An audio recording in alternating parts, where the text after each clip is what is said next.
Dear students, welcome once again to my YouTube channel. Hope this very video finds you in good health. তো দেখো ইতিমধ্যে তোমাদের কিন্তু প্রথম যে পর্যায়ক্রমিক মূল্যায়ন বিশেষ করে পঞ্চম থেকে অষ্টম শ্রেণী পর্যন্ত সেটা হয়ে গেছে এবং আমাদের ক্লাস 9-10 সেখানকার ফার্স্ট ইউনিট টেস্ট ইতিমধ্যে শেষ হয়েছে। তো দ্বিতীয় যে আমাদের ইউনিট টেস্ট কিন্তু আমাদের আগামী 2 মাসের মধ্যে অনুষ্ঠিত হবে। তো দ্বিতীয় ইউনিট টেস্টের উপরে ভিত্তি করে দশম শ্রেণীর একটি ইংরেজি বিষয়ের সলভ আজকে করছি। তো শ্রী দেবাশিস মৌলিক সম্পাদিত প্রশ্ন প্রস্তুতি 2025 এই বইটা আমি বলেছিলাম যারা কিনেছো, তো সেখান থেকেই প্রথম স্কুলটি দ্বিতীয় সামেটিভের প্রথম স্কুলটি করানো হচ্ছে। তো তোমরা ভিডিওটি শেষ পর্যন্ত দেখবে বলে আশা রাখছি। দেখো এই বইটির 109 নম্বর পৃষ্ঠা, যেখানে প্রথমে নয়াগ্রাম থানা বালিকা বিদ্যাপীঠ এখানকার যে প্রথম কোশ্চেন দেওয়া রয়েছে সেটা কিন্তু দ্বিতীয় সামেটিভের প্রথম একটা মডেল কোশ্চেন। দ্বিতীয় সামেটিভেও কিন্তু আমাদের 40 নম্বরেই হবে এবং আমাদের যে ফরম্যাটিভ এভালুয়েশন থাকছে সেখানে 10 নম্বরে কিন্তু একটা আমাদের খাতা জমা দিতে হবে, যেটা স্কুল গাইডের স্কুল থেকে দেওয়া হবে। তো প্রথমে যে সিন প্যাসেজটি দেওয়া রয়েছে, সিন প্যাসেজের লাইনগুলো পড়লে তোমরা কিন্তু বুঝতে পারবে তোমাদের দ্য ক্যাট যে গল্পটি রয়েছে দ্য ক্যাট গল্প থেকে কিন্তু এটা নেওয়া হয়েছে। তো সর্বপ্রথম কি বলা হয়েছে, tick the correct alternative to complete the following sentences. সঠিক উত্তর করার জন্য বা বাক্যগুলোকে কমপ্লিট করার জন্য আমাদের কি করতে হবে, টিক দ্য কারেক্ট অল্টারনেটিভ। সঠিক যে বিকল্প, অল্টারনেটিভ বলতে বিকল্প, সেই সঠিক বিকল্প বেছে নিতে হবে। 1 নম্বরে দ্য ক্যাটস এনিমিস আর, অর্থাৎ এখানে বিড়ালের শত্রুরা কারা ছিল বলা হয়েছে দ্য স্নেক, সাপেরা হিজ কিন্ডেড। কিন্ডেড বলতে এখানে রিলেটিভস, ওন রিলেটিভস, আত্মীয় স্বজন, নিজস্ব আত্মীয় স্বজনরা ছিল অর্থাৎ নিজস্ব বিড়ালরা। The members of the family, পরিবারের লোকেরা, অর্থাৎ যেখানে সেই বিড়ালটি থাকতো অর্থাৎ তার সেই মাস্টার বা মিস্ট্রেস যেটাই বলি না কেন। এবং সর্বশেষ যেটা দেওয়া হচ্ছে dogs and small boys with Stones. তো অবশ্যই কিন্তু টিক চিহ্ন এখানে হবে, dogs and small boys with Stones, অর্থাৎ ছোট ছোট সেই ছেলেরা এবং কুকুররা। তো ছেলেরা অবশ্যই কি উইথ স্টোনস, যাদের হাতে পাথর ছিল। নেক্সট দ্বিতীয় নম্বরে the cat gently walks down his own backward the stairs. দ্বিতীয় নম্বরটা লক্ষ্য করো, the cat gently walks down. বিড়ালটি এখানে জেন্টলি ওয়াকস ডাউন বলতে এখানে সেন্টার্স যেটা দেওয়া রয়েছে, সেন্টার্স হলো gently walks down.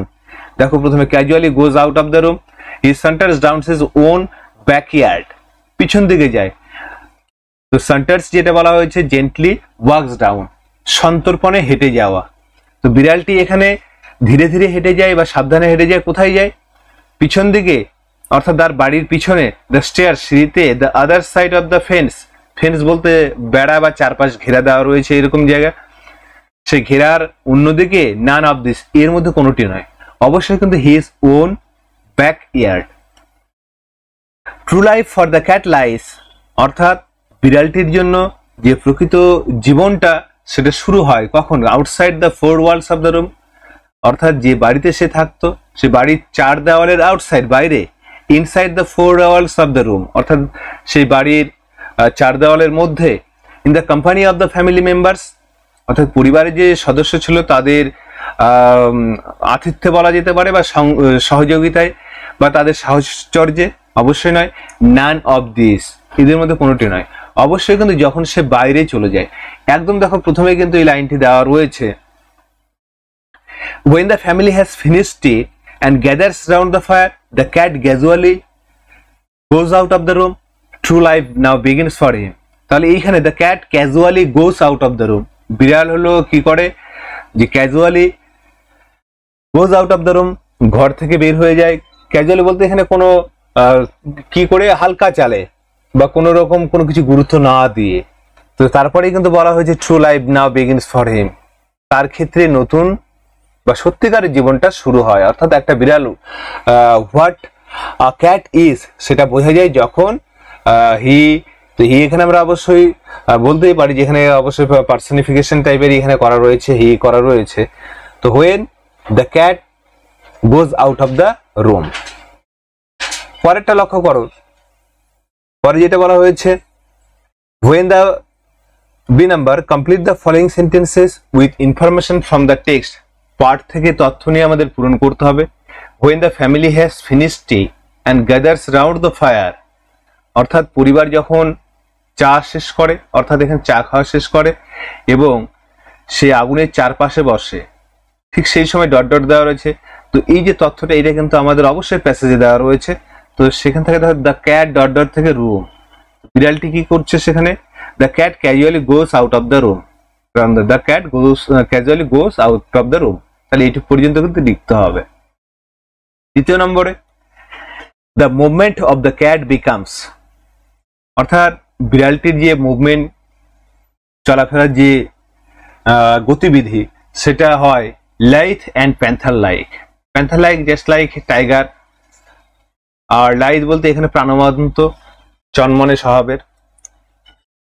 The cat rakes his claws once or twice, বিড়ালটি কি করে, claws once or twice, rakes his claws once or twice, তার সেই নখগুলো দিয়ে আঁচড়ায় একবার বা দুইবার। কোথায় সেটা অবশ্যই দেওয়া রয়েছে, দেখো এখানে যদি আমরা একটু লক্ষ্য করে নিই, the cat wrecks once or twice through the soft bark of the roof, অর্থাৎ রুফ বলতে ছাদ, ছাদের যে সফট বার্ক রয়েছে, সফট বলতে এখানে মসৃণ, কোমল বলা যেতে পারে। তো সেই ছাদের যে মসৃণ উপরিভাগ রয়েছে সেখানে সে কিন্তু তার সেই নখ দিয়ে আঁচড় দেয়। পরে চলে যাও, পরে দেখো 2 নম্বরে দুটো কোশ্চেন দেওয়া রয়েছে। এবার সি নাম্বারে লক্ষ্য করো, আনসার দিস ফলোইং কোশ্চেন্স, নিচের প্রশ্নগুলির উত্তর দাও।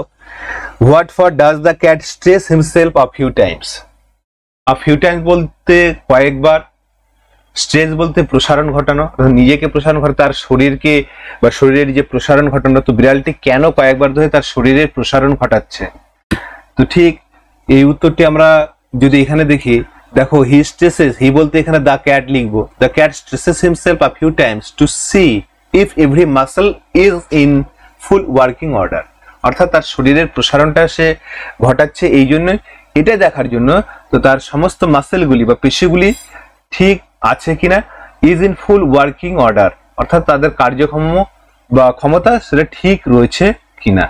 দ্বিতীয় নম্বরে চলে যাও, দ্বিতীয় নম্বর দেখো বলা হয়েছে, what does the cat do drooping his head nearly to his paws, অর্থাৎ বিড়ালটি কি করে, drooping his head nearly to his paws, paws বলতে থাবা, অর্থাৎ তার থাবার মধ্যে নিজের মাথাটিকে ড্রুপ করে, নুয়ে পড়ে বা ঢুকিয়ে রেখে বা নিচু করে কি করে। উত্তরটা আমরা এইভাবে লিখবো, drooping his head nearly to his paws he sends across a call to his kindred, kindred বলতে আমি কি বলছি, রিলেটিভস, তার নিজস্ব আত্মীয় স্বজনদের ডাক দেয়। তো হি এর জায়গায় আমরা কিন্তু কি লিখে দেবো, দ্য ক্যাট লিখবো, আর ড্রুপিং যখন পুরোটা লিখছি ডিটা কিন্তু আমরা বড় হাতের করে দেবো উত্তরের ক্ষেত্রে। Drooping his head nearly to his paws, অর্থাৎ তার থাবার মধ্যে নিজের মাথাটিকে নিচু করে বা নুয়ে রেখে সে তার আত্মীয় স্বজনদের ডাক দেয়। নম্বরে লক্ষ্য করো, read the following poem carefully and answer the questions that follow, অর্থাৎ নিজের যে কবিতাটি রয়েছে সেই কবিতাটি আমাদের কি করতে হবে, কেয়ারফুলি যত্ন সহকারে পড়তে হবে এবং যে সমস্ত প্রশ্নগুলো দেওয়া রয়েছে বা প্রশ্নগুলো অনুসরণ করেছে তার সলভ করতে হবে বা উত্তর দিতে হবে। তাহলে এখানে আমাদের দ্য সি ফিভার, যেটা জন মেসফিল্ডের কবিতা, সেই সি ফিভার থেকে এই অংশটা কিন্তু নেওয়া হয়েছে। তো সি ফিভারের যে কোশ্চেন, প্রথম কোশ্চেনটা লক্ষ্য করো, how according to the poet is the life in the sea, অর্থাৎ অ্যাকর্ডিং টু দ্য পোয়েট বলতে কবির মতে, হাউ, হাউ বলতে এখানে কেমন, is the life in the sea, সমুদ্রের জীবনযাত্রাটা কেমন ছিল। তাহলে according to the poet the life in the sea is, ইজটাকে আমরা এখানে লিখে দেব, ইজ কেমন ছিল, is to the vagrant gypsy life, অর্থাৎ একটা ভবঘুরে জিপসিদের জীবনযাত্রা বা উদ্দেশ্যহীন জীবনযাত্রা যাযাবর শ্রেণীর। নেক্সট পরে, why is the sea wind compare to a weighted knife, WHETTED, whetted knife বলতে এখানে ওয়েটেড বলতে শার্প, SHARP, শার্প, শার্প হলো শানিত বা ধারালো। তো এখানে কেন সি উইন্ডকে, সমুদ্রের বাতাসকে বা বাতাসের তুলনা করা হয়েছে কার সঙ্গে, ধারালো, ধারালো ছুরির সঙ্গে। তো এখানে আমরা এইভাবে উত্তরটা লিখতে পারি, দ্য উইন্ড ইজ কম্পেয়ার্ড, তো তো ইজটা আমরা এখানে লিখবো the wind is compared to a weighted knife because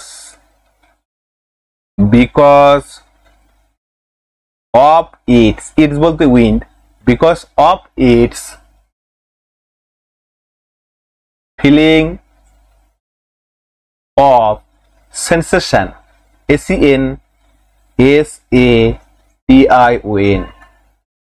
feeling of sensation, অর্থাৎ ফিলিং অফ সেন্সেশন সেই সংবেদনশীল অনুভূতি যেটা বাতাসের ছিল বা কবি এটা পেয়েছেন, তো সেটা যেন ধারালো নাইফের মতনই ছিল, সেই জন্য তিনি এর তুলনা করেছেন। আবারও বলছি, the sea wind is compared to a weighted knife because of its feeling of sensation, feeling of sensation.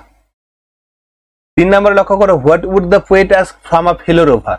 Fellow rover বলতে সহনাবিক, রোভার সেলার। তো এখানে কবি কি করতে চাইছেন, ফেলো রোভারের কাছ থেকে কি চাইছেন তিনি? What would the poet ask, কি চাইবেন বা কি চাইতেন। তো উড রয়েছে, তো সে অর্থে আমরা চাইতেন হিসাবে দেখবো অতীতকালে কোনো কাজ চলছে, এরকম অর্থে কিন্তু আমরা উড ব্যবহার করে থাকি, মানে অতীতকালে চলতো, উড বা ইউজ টু। তাহলে এখানে লেফিং ফেলো rover and quiet sleep and a sweet dream when the long streak over, তাই তো। and all I ask is a merry yarn from a laughing fellow rover। তাহলে ফেলো রোভার বলতে সহনাবিকের কাছ থেকে তিনি একটা কিন্তু মেরি ইয়ার্ন, মজাদার গল্প, মজার গল্প, ঠিক আছে। মেরি ইয়ার্ন এখানে মজার গল্প, অবশ্যই যে গল্পের কোনো ভিত্তি নাও থাকতে পারে, অবশ্যই ইমাজিনারি স্টোরি হতে পারে, মেরি ইয়ার্ন। তাহলে মেরি ইয়ার্নটা কিন্তু মেন উত্তর। তাহলে the poet asked from a fellow rover a merry yarn। What does the poet want in his journey's end? What does the poet want? অর্থাৎ কবি এখানে কি চান in his journey's end, তার জার্নি যখন শেষ হবে সেই সময় তিনি কি চাচ্ছেন, সেই সময় তিনি and quiet sleep, অর্থাৎ শান্তিতে একটু ঘুম, এবং একটা sweet dream, মিষ্টি স্বপ্ন বা সুন্দর স্বপ্ন। তাহলে উত্তরটা তোমরা এইভাবে লিখতে পারো, the poet wants in his journey's end a sweet dream and quiet sleep, বা quiet sleep and a sweet dream। পরে একটা আনসেন প্যাসেজ দেওয়া রয়েছে, তো প্যাসেজটা আনসেন যখন হবে আমাদের কাছে, এটা আমরা আগে নাও পড়ে থাকতে পারি, তো সেই জন্য অনেক কয়েকবার করে এটা পড়ে নিতে হবে, বিশেষ করে যে জিস্ট কি দেওয়া রয়েছে সব ক্ষেত্রে মানে নাও বোঝা যেতে পারে, তো আমাদের প্রশ্নগুলো কিন্তু অবশ্যই করতে হয়। ঠিক প্রথম প্রশ্নে আমরা চলে যাই। দেখো এই নাম্বারে যেটা বলেছে, take the right alternative, the person who tested Jesus was, অর্থাৎ যে ব্যক্তিটি এখানে জেজাসকে পরীক্ষা করেছিলেন তিনি কি ছিলেন, লয়ার, তিনি ছিলেন একজন কিন্তু আইনজীবী। একদম প্রথমের অংশ কিন্তু দেওয়া রয়েছে। যদি আমরা এখানে লক্ষ্য করে দেখো, যদি এখানে লক্ষ্য করি, on one occasion an expert in the law, expert in the law অবশ্যই যে আইন নিয়ে বা আইনের বিশেষজ্ঞ, তাহলে এখানে কিন্তু অবশ্যই লয়ার হচ্ছে, তাহলে প্রথম অংশটা কিন্তু লয়ার হবে। 2 নম্বরে, the man in the story that Jesus narrated was going to, অর্থাৎ এই যে গল্পে যে গল্পটা এখানে জেজাস বলেছিলেন, জেজাস যে গল্পটা বা যিশু যে গল্পটা বর্ণনা দিয়েছিলেন, সেক্ষেত্রে মানুষটি কোথায় যাচ্ছিলেন, জেরুজালেম, জেরিকো, ইংল্যান্ড, ফ্রান্স। অবশ্যই লোকটি কিন্তু জেরুজালেম থেকে জেরিকো যাচ্ছিলেন, জেরিকো। তোমরা কিন্তু এই উত্তরটা খুঁজে পাবে এইখানে। দেখো, in reply Jesus said that a man was going down from Jerusalem to Jericho, তাহলে Jericho is the correct answer. তো সেই জন্য আমাদের কারেক্ট অপশন বা অল্টারনেটিভ এই ক্ষেত্রে কি হবে, Jericho. The man in the story was left hungry, thirsty, dead, half dead, অর্থাৎ এই যে গল্পে মানুষটি, যে মানুষটা জেরুজালেম থেকে জেরিকো যাচ্ছিল, তো তাকে কিভাবে লেফট করা হয়েছিল, কিভাবে ফেলে রাখা হয়েছিল, হাংরি ক্ষুধার্ত, থার্স্টি তৃষ্ণার্ত, ডেড মৃত, হাফ ডেড অর্ধমৃত, অবশ্যই কিন্তু অর্ধমৃত। তো অংশটি তোমরা কিন্তু এখানে আনসারটি খুঁজে পেতে পারো। দেখো, বিট হিম তাকে মেরেছিল, ডিপার্টেড ত্যাগ করেছিল বা ছেড়ে চলে গিয়েছিল, বা লিভিং হিম হাফ ডেড। 3 নম্বরে চলে যাও, complete the following sentences with information from the text, পাঠ থেকে তথ্য নিয়ে পূরণ করতে হবে। আ প্রিস্ট হ্যাপেন টু পাস, অর্থাৎ একজন পুরোহিত পার হয়ে যাচ্ছিলেন, happen to pass the same road, অর্থাৎ যে রোডে সেই লোকটি যাচ্ছিল যেখানে জেজাস যার গল্প বলেছে, ডট ডট দি আদার সাইড। তো অংশটা তোমরা কোথায় থেকে লিখবে, দেখো আনসিনে চলে যাবে, এখানে a priest happen to pass এটুক দেওয়া রয়েছে, the same road and when he saw the wounded man he passed by on the other side. এর পুরোটা লিখবো।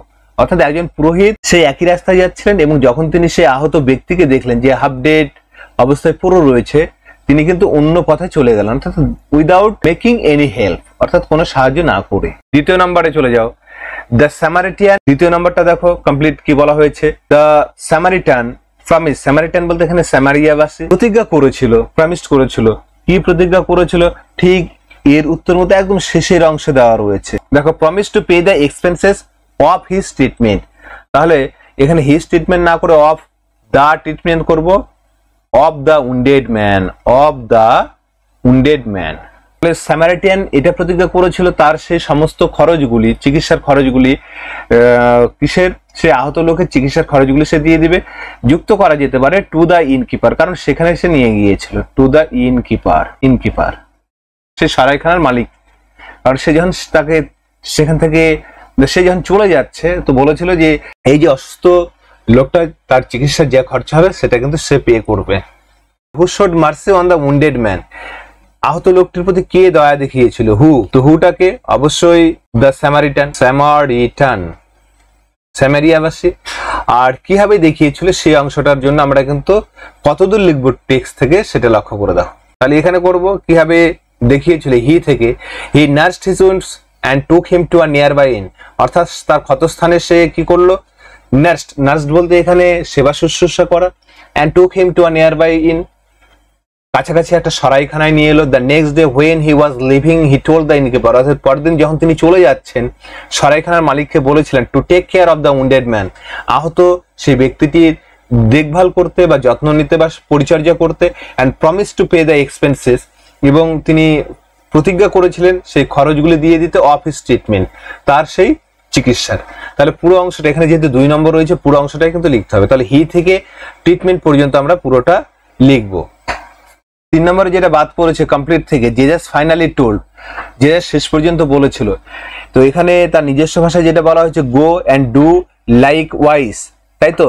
অর্থাৎ যাও এবং এইরূপ কাজ করো। এইরূপ কাজ করা বলতে সেই যে স্যামারিটান ছিল, স্যামারিয়াবাসী, তার মতন কাজ করতে, অর্থাৎ to show mercy to other people, অন্য মানুষের প্রতি একটা যে মার্সি বা দয়া দেখানো বা অন্যের সাহায্য করা, আর টু হেল্প আদার্স, অন্যকে সাহায্য করা, সেই কথাটা কিন্তু জেজাস এখানে বলেছিল।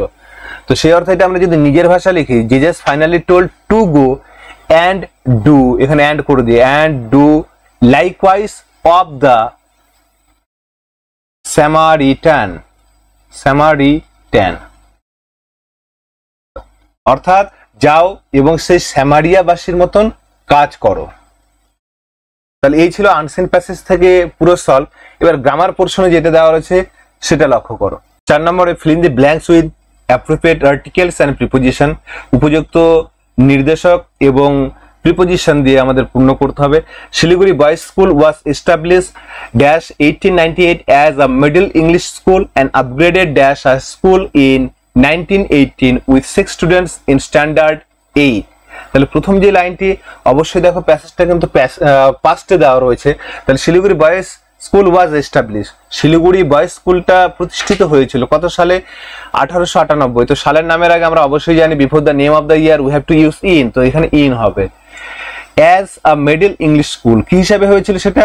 সে মাঝারি মানের ইংলিশ স্কুল হিসাবে প্রতিষ্ঠিত হয়েছিল বা প্রতিষ্ঠা করা হয়েছিল 1898 সালে, এবং এটাকে কিন্তু আপগ্রেডেড হাই স্কুল হিসাবে করা হয়েছিল। তাহলে upgraded to a high school, high school হিসাবে সেটা কত সালে করা হয়েছিল? In 1918 with 6 students in standard 8, এবং সেই সময় 6 জন ছাত্র সহ ইন স্ট্যান্ডার্ড 8, এটা অবশ্যই কিন্তু আপ টু 8 পর্যন্ত ছিল।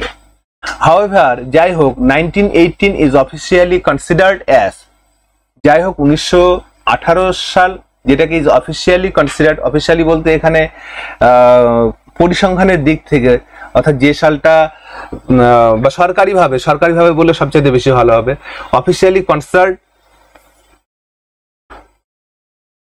হয়ে চলে গেল। আচ্ছা, পরের লাইনটা লক্ষ্য করো। However 1918 is officially considered as the year of established of Siliguri Boys High School, though it had started functioning 20 years earlier. পরের অংশে যে 1918 সালকে কি হিসাবে গণ্য করা হচ্ছে? অফিসিয়ালি কনসিডার্ড অর্থাৎ গণ্য করা হয় as the year of establishment, অর্থাৎ প্রতিষ্ঠার সাল হিসাবে ধরা হয় সরকারিভাবে বা খাতা কলমের হিসেব অনুযায়ী। কিসের? Of Siliguri boys high school. যদিও it had started functioning 20 years earlier, যদিও এর কাজ শুরু হয়েছিল 20 বছর আগে। তাহলে 1918 থেকে আমরা যদি 20 বছর মাইনাস করি সেটা কিন্তু 1898 সালে হচ্ছে। তো যাই হোক, আমাদের ফিল ইন দি ব্ল্যাঙ্কস পূর্ণ করতে হবে। তাহলে প্রথমে ইন, পরে টু, দি এবং শেষেরটা of. Rewrite the following sentences replacing the underlined words with their appropriate phrasal verb, অর্থাৎ ফ্রেজাল ভার্ব বা গ্রুপ ভার্ব আমাদের পাল্টে লিখতে হবে। কোনগুলো পাল্টে লিখতে হবে? সে আন্ডারলাইন যে ওয়ার্ডগুলো রয়েছে সেগুলো পাল্টে। আর এগুলো কিন্তু লিস্টে দেওয়া রয়েছে। Write them in the boxes on the right hand side, অর্থাৎ ডান দিকের বক্সে আমাদের লিখতে হবে। The terrorist tried to explore the railway station. Terrorist বলতে সন্ত্রাসবাদী বা আতঙ্কবাদী বা আততায়ী বলা যেতে পারে। ট্রাই চেষ্টা করেছিল to explore the railway station. Explore হলো বিস্ফোরণ ঘটাতে। তাহলে এখানে দেখো বিস্ফোরণ ঘটানো হলো বা গুড়িয়ে দেওয়া, সে অর্থে ব্লো আপ। টু রয়েছে, তাহলে অবশ্যই কিন্তু ব্লো আপ হবে প্রথমেরটা, blow up. They cancelled this afternoon meeting. Cancelled বাতিল করে দেওয়া, অর্থাৎ তারা কি করেছিল? দিস আফটারনুন মিটিং, অর্থাৎ এই বিকেলবেলার যে সভাটা সেটা তারা ক্যান্সেল করেছিল, বাতিল করেছিল। কল্ড অফ মানেও কিন্তু বাতিল করে নেওয়া। তাহলে এখানে যেহেতু পাস্ট টেন্সে রয়েছে তাহলে এখানে আমরা কল্ড অফ লিখবো, CALLED, called off. Next, switch on the CD player so that we can dance, অর্থাৎ সিডি প্লেয়ারকে এখানে সুইচ অন চালু করতে বলা হয়েছে যাতে আমরা কি করতে পারি? উই ক্যান ড্যান্স, নাচতে পারি। তাহলে টার্ন অন, টার্ন অফ বন্ধ করে দেওয়া, তাহলে টার্ন অন, সুইচ অন। 4 নম্বরে, my mother has promise to take care of my dog while I am away, অর্থাৎ আমি যখন বাইরে থাকি মা এটা বলেছে বা প্রতিজ্ঞা করেছে যে আমার কুকুরটির দেখভাল করবে। টু টেক কেয়ার, তাহলে look after will be the right answer, দেখভাল করা বা দেখাশোনা করা। তাহলে পুট অন, পরিধান করা কিন্তু একটা এক্সট্রা থাকলো। আর পরীক্ষাতে বিশেষ করে মাধ্যমিক পরীক্ষার ক্ষেত্রে বলা হচ্ছে সেখানে কিন্তু তোমাদের 3x1 তিনটি করতে হবে এবং there will be one more extra phrasal verb in the list. লিস্টে কিন্তু একটা এক্সট্রা ফ্রেজাল ভার্ব দেওয়া থাকবে। আর ফ্রেজাল ভার্বের ক্ষেত্রে অবশ্যই মাথায় রাখবে আমাদের কিন্তু ফর্মগুলো সঠিক লিখতে হবে। চলে যাও 6 নম্বরে, do as directed. He worked hard so that he might pass the examination. Turn into a simple sentence, সরল বাক্য। তো সরল বাক্য করতে গেলে আমাদের জানতে হবে যে subject with a finite verb. এটা আমরা এর আগে আলোচনা করেছি বিভিন্ন ছোটখাটো ভিডিওগুলোতে যখন আমরা সেন্টেন্স পড়েছি। He worked hard so that he might pass the examination, অর্থাৎ তিনি কি করেছিলেন? তো এখানে যেহেতু হি বলা হয়েছে সেই হিসাবে আমরা ধরবো যে স্টুডেন্ট পাস করবে এক্সামিনেশন। সে কঠোর পরিশ্রম করেছিল যাতে সে পরীক্ষায় পাস করতে পারে। তো সরল বাক্য এখানে আমি ইনফিনিটিভ দিয়ে করতে পারি। হি ওয়ার্কড হার্ড, সো দ্যাট থেকে তুলে দিয়ে হি worked hard to pass the examination. তাহলে সো দ্যাট থেকে হি মাইট ইনফিনিটিভ যুক্ত করে কিন্তু উত্তরটা হয়ে গেল। হি worked hard to pass the examination, পরীক্ষায় পাস করার জন্য সে কঠোর পরিশ্রম করেছিল। This kinds of jokes never amuse me. তো অ্যামিউজ এর নাউন ফর্ম করতে হবে। অ্যামিউজ এর নাউন ফর্ম হলো অ্যামিউজমেন্ট। Amusement, AMUSEMENT। তো নাউন ফর্ম ব্যবহার করে আমাদের পুনরায় লিখতে হবে। This kinds of jokes never amuse. তাহলে কি বললাম দেখো, অ্যামিউজমেন্ট বলেছি নাউন ফর্ম। তো নাউন ফর্ম ব্যবহার করে কিন্তু আমাকে পুনরায় বাক্যটি লিখতে হবে। দিস কাইন্ডস অফ জোকস, অর্থাৎ এই ধরনের মজার বিষয়গুলি নেভার অ্যামিউজ মি, আমাকে কখনো আনন্দ দেয় না, তাই তো। অ্যামিউজ আনন্দ দেওয়া আর অ্যামিউজমেন্ট আনন্দ। দিস কাইন্ডস অফ জোকস পুরো অংশটা লিখবো। দিস কাইন্ডস অফ জোকস, যেহেতু এস রয়েছে প্লুরাল রয়েছে তাহলে নেভার, নেভার পর্যন্ত লেখো, নেভার গিভ মি অ্যামিউজমেন্ট, পুরোটা লিখবো। This kinds of jokes never give me amusement, এই ধরনের জোকস গুলো আমাকে কখনো মজা দেয় না। পরে 3 নম্বর, I am not afraid of speaking the truth. এখানে split into 2 simple sentences, split করতে হবে, বাক্যকে ছাড়াতে হবে, আলাদা করতে হবে। তাহলে I am not afraid of speaking the truth, সত্য বলতে আমি ভয় পাই না। তাহলে প্রথমে যদি আমরা এইভাবে লিখি, আই স্পিক দ্য ট্রুথ, আমি সত্য বলি। I am not afraid of it, I am, দ্বিতীয় বাক্য, I am not afraid of it, afraid of it. পুরো বাক্যটা আবার যুক্ত করে নাও একই রকম, I am not afraid of it, of it বলতে এই ক্ষেত্রে এই বিষয়ে, তাহলে এই বিষয়টা কি, আই স্পিক দ্য ট্রুথ, তাহলে I am not afraid of speaking the truth, তাহলে I speak the truth, I am not afraid of ইট, দুটো কিন্তু সিম্পল সেন্টেন্সে স্প্লিট হয়ে গেল। 4 নম্বরে গ্রামার যেটা রয়েছে, you are not so small as I, change into a comparative degree.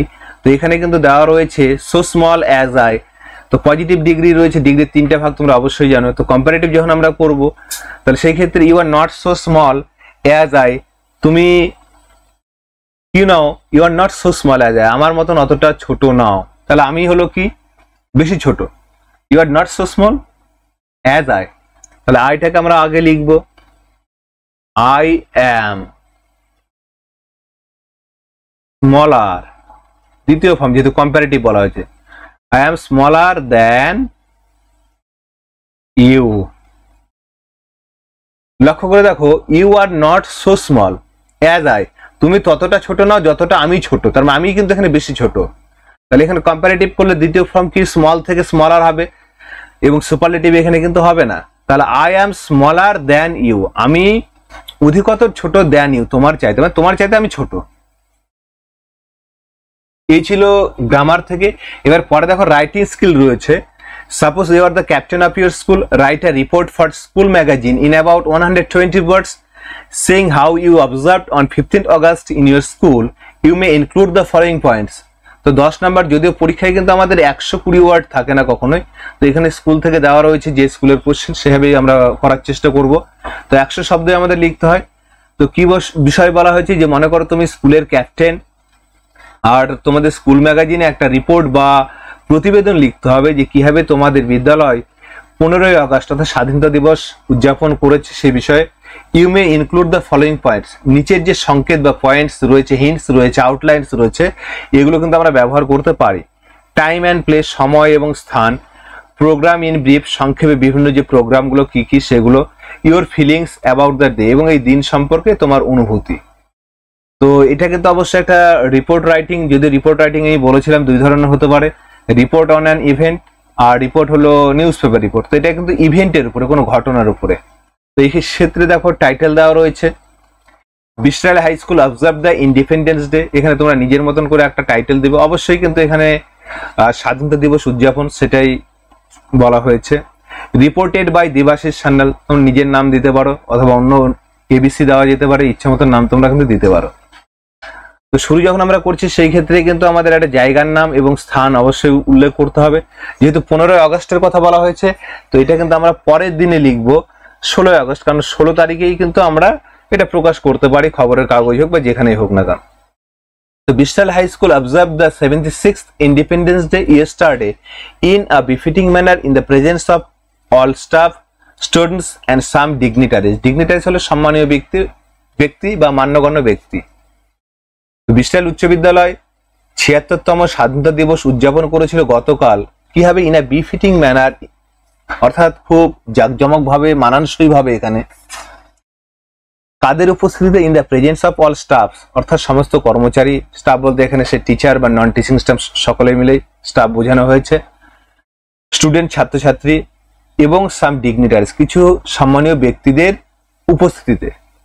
On this auspicious occasion, অর্থাৎ অসপিশিয়াস বলতে শুভ বা এই শুভ মুহূর্তে বা শুভক্ষণে, অকেশন মুহূর্ত। The main gate of the school was gorgeously decorated with garlands and balloons, অর্থাৎ এই শুভ মুহূর্তে স্কুলের প্রধান দরজাটি গর্জিয়াসলি বলতে জাঁকজমক ভাবে সাজানো হয়েছিল, decorated with garlands and balloons, মালা এবং বেলুন দিয়ে সাজানো হয়েছে। দ্য 2 হল রুমস ওয়ার অলসো ডেকোরেটেড, দুটি বড় বড় সে হল ঘর সেগুলোকেও সাজানো হয়েছিল। All the students arrived school just at 8 AM with proper school uniforms, সমস্ত ছাত্রছাত্রীরা ঠিক 8টার মধ্যে বিদ্যালয়ে বা 8টায় বিদ্যালয়ে উপযুক্ত স্কুলের পোশাক সহ উপস্থিত হয়েছিল। The national flag was hoisted by the headmaster mister Lawson at 8:30 AM, followed by the national anthem Jana Gana Mana sung in chorus all present. এবং জাতীয় পতাকা হোয়েস্টেড বলতে উত্তোলন করা হয়েছিল hoisted by the headmaster mister Lawson, অর্থাৎ লসন মহাশয় যিনি প্রধান শিক্ষক জাতীয় পতাকা উত্তোলন করেছিলেন 8:30টার সময়ে, এবং এটাকে অনুসরণ করেছিল জাতীয় সঙ্গীত জনগণমন, যেটা গাওয়া হয়েছিল sung in chorus all present, উপস্থিত সকলে একসঙ্গে। Some patriotic songs were also sung by some students, এবং কিছু দেশাত্মবোধক গানও গাওয়া হয়েছিল কিছু ছাত্রছাত্রীদের দ্বারা। মিস্টার লালা the former teacher delivered a short but well need speech on the necessity of this great day. এই দিনটির প্রয়োজনীয়তা সম্পর্কে মিস্টার লালা অর্থাৎ লালা মহাশয় যিনি হলো প্রাক্তন শিক্ষক, তিনি একটা খুব সংক্ষিপ্ত কিন্তু খুব সুবিন্যস্ত বা ওয়েল নিড বলতে ভালোভাবে গাঁথা রয়েছে, সুগঠিত বলা যেতে পারে, বক্তব্য পেশ করেছিলেন এই দিনটি সম্পর্কে বা প্রয়োজনীয়তা সম্পর্কে। আর procession was also made up to Gangarampur bus stand from the school ground থেকে বা স্কুলের মাঠ থেকে গঙ্গারামপুর বাস স্ট্যান্ড পর্যন্ত একটা শোভাযাত্রা করা হয়েছিল। The day came to an end, অর্থাৎ দিনটি শেষ হয়েছিল, কিভাবে শেষ হয়েছিল? Through the distribution of sweets among all, অর্থাৎ উপস্থিত যারা ছিল তাদের মধ্যে মিষ্টি বিতরণের মধ্যে দিয়ে। The day was very enjoyable for all of us, আমাদের ক্ষেত্রে এই দিনটি সকলের কাছে কি ছিল? ওয়াজ ভেরি এনজয়েবল, খুব উপভোগ্য ছিল বা আনন্দের ছিল। We are proud of this day, এবং এই দিনটির জন্য আমরা কিন্তু খুবই গর্ববোধ করি। এটা কিন্তু সাধারণ বাক্য, অবশ্যই আমরা 15ই আগস্ট আমাদের যে ইন্ডিপেন্ডেন্ট ডে তার জন্য কিন্তু গর্ববোধ করবই। তো এই ছিল সেকেন্ড সামেটিভ এর একটা কোশ্চেন 10ম শ্রেণীর। তো এরকম আরো কোশ্চেনের সলভ পরবর্তী ভিডিওগুলিতে দেওয়ার চেষ্টা করব। তো তোমরা যদি চ্যানেলে নতুন হয়ে থাকো অবশ্যই চ্যানেলটিকে সাবস্ক্রাইব করবে, এবং যদি খুব ভালো লাগে তোমরা লাইক কমেন্ট শেয়ার করবে। সঙ্গে থাকার জন্য অসংখ্য ধন্যবাদ।